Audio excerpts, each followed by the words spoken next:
Okay, so we've had an amazing day up at Rodin Cars. We're now here in Overtaking in Christchurch. We're here at the Dux Central, where upstairs is Liam Lawson. Rodin Cars have put on a driver signing session where you can come down for a bit of a meet and greet, and then there's going to be a little bit of Q&A and a signing session as well. So it should be good. Let's go in and check it out.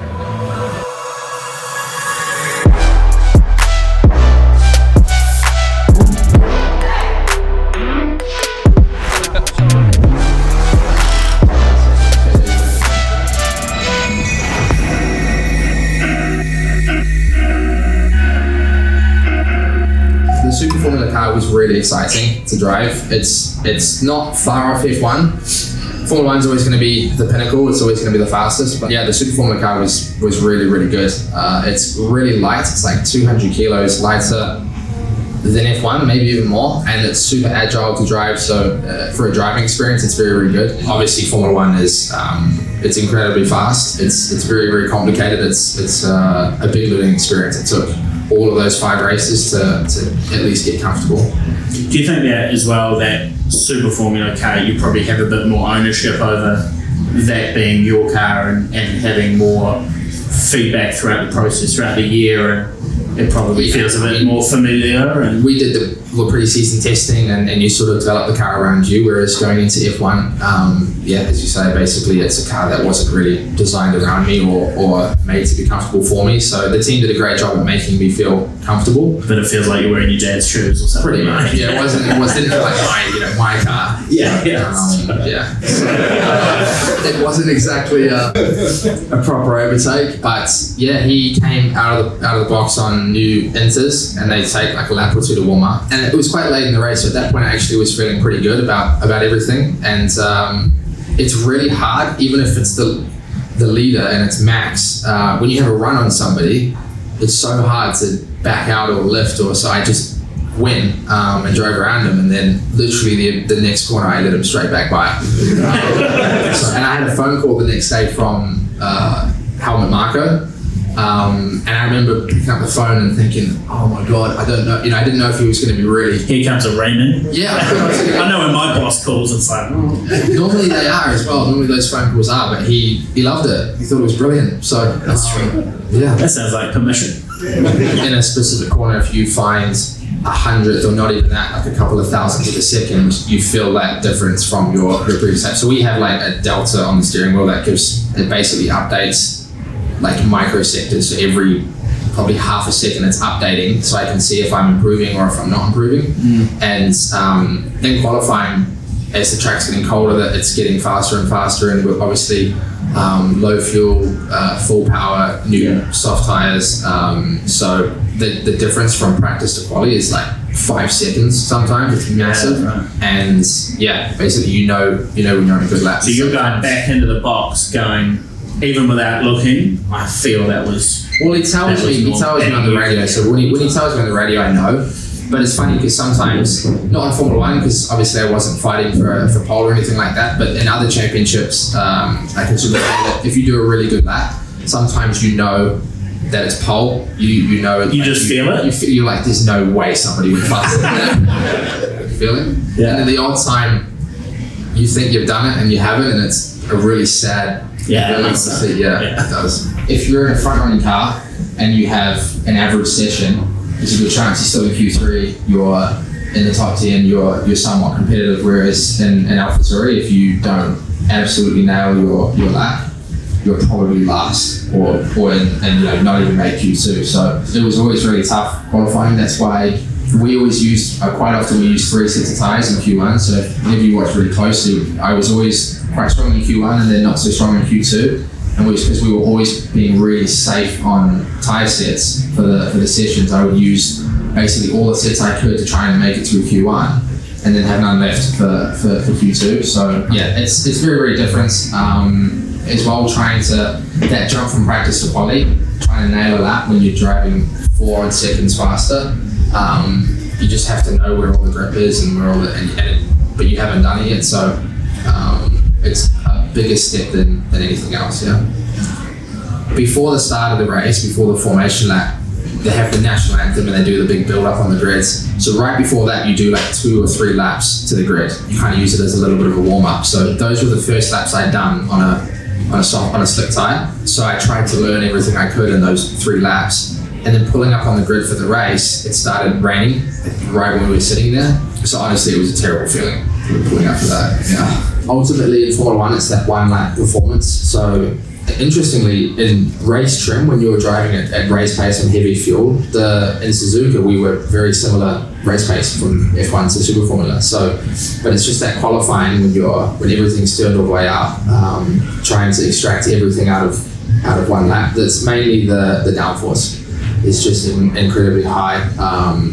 You basically, we kind of talked about it before, but what you're seeing and coming up ahead, the corners that you're coming up to, you know that it's possible to go through at a certain speed, but looking at it, it doesn't seem possible. It doesn't feel like you can actually do that, but you've seen all the data and all the graphs and you know that technically it's possible. So you just have to, the first time you kind of do it, you're basically just committing and faking it almost, and just hoping that it sort of works. But it's really the downforce that's the biggest step. It's incredibly high.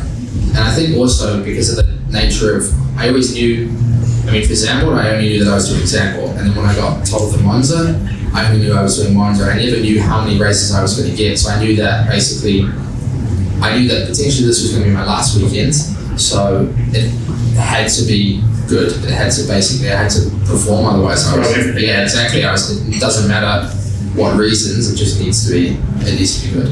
Yeah. Once you step into Formula 1, it basically consumes your whole life. You don't have really anything else to think about, and it's because it was such a short time, it was just so busy that looking back on it, some of it I don't even remember because it was just it was just a big blur. It was my phone, honestly, just having, basically when it was announced, I've just never had it. Like, it was just basically blew up, and I text, when I found out that I was driving, I text my dad and basically my mum and dad, and I said, guys, I'm racing this weekend. I'm going to basically switch my phone off now, but love you guys. And that was it. And then basically we started working on stuff, but my phone was just exploding. And then I walk on the track on Saturday, and as reserve, before F1, you walk on the track and nobody cares. Yeah. And then I walked in on Saturday and just going through the gates, and there's just 15, 20 cameras. You got press guys there. Netflix is there with a big boom mic. Yeah. No one's asking for your pass to get in the door anymore. They don't care about that anymore. Exactly. Yeah. It's completely crazy. What's that moment like where you text mum and dad? The funny thing is, you always imagine what it's going to be like when you find out that you're going to be a Formula 1 driver, and it always, it normally would happen around, sort of November or the previous season, and you have months to prepare for it. Yeah. So I never imagined it being in that circumstance when I got one practice session the next day. So it was just so busy. Like, it was really stressful for about an hour. I was really stressed out, and as you said before, I was to the guys at Red Bull and to the team, I was trying to almost fake the confidence that I was going to be able to do it. But inside, it was so stressful. All I've ever thought about is Formula 1, and since I was young, and right now that's still the dream. So I've never thought about doing anything else. So at the time that if obviously Formula 1 doesn't work out, and there would be a time that I would probably look at doing something else, but right now I haven't thought about that at all, to be honest. The top speed I did was probably 360 kilometers an hour. I think we do that in Monza. So in Monza, you run the lowest sort of level downforce that we run, and the cars are trimmed out, and when you have DRS open and you're in a slipstream, we do probably 360 kilometers an hour. But it's all a feeling. You basically, all the time, no matter how fast you're going, you're trying to feel everything. So basically, it's only scary if you're out of control. If you feel like you're out of control, then you're probably going to hit something at that point. But most of the time when you're driving, it's all, you're feeling everything that's happening. So even if it's really, really fast, you feel basically the limit. And also when you're driving as well, everything seems to slow down. So when you're going really, really fast, and your braking markers and everything are flying by you, you're still able to see everything. Like, I sometimes watch the screens in the race. I'll drive around and they have the big screens for all the fans to watch in the grandstands. And I use it sometimes to update myself on where everybody is at. Well, you can see that. We have the time. Yeah, you have the time to watch the race while you're in it. Does Yeah. that seem insane to anyone else? Are you hearing that? Because every driver has not necessarily like a driving style, but you have things that you like, sort of set up ideas or ways with the car that you feel comfortable with. So for me, I think over time I definitely got more comfortable. The other thing is when you make a seat, the seats that we use are completely molded to our body, but I never drove my seat until I raced it basically. And every time you have a new seat, when you drive it, it always is not right. You have to always make adjustments and stuff like that. So the first couple of races, it wasn't, everything was sort of still being adjusted. Monza, I had my left leg was pretty much numb towards the end of the race, just because of like the seating position wasn't right. Over time, everything just gets more comfortable, and also your body gets more adjusted to it as well. I've been with Red Bull now this will be going into my 6th year, so the dream for me is to drive in Formula 1 with them, and obviously the natural progression is AlphaTauri first and then Red Bull Racing. So at the end of the day, I want to drive with them, but mainly I want to be in Formula 1, so I think it doesn't matter who that's with. Strong. So thank you so much. One more time, big round of applause for Liam Lawson. Well, Mike, here we are. What a fantastic day with Rodin cars. Can you tell me a little bit about just what happened inside?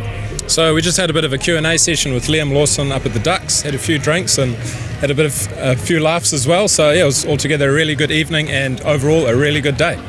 And the MC, how good is the MC? And how did he come about last minute? well, I got stuck in some traffic, so they had to do a bit of impromptu. He happens to do some stand-up like comedy stuff, happened to be in the room, and he was like, "Yep, sweet, I'll do it," and he was a legend.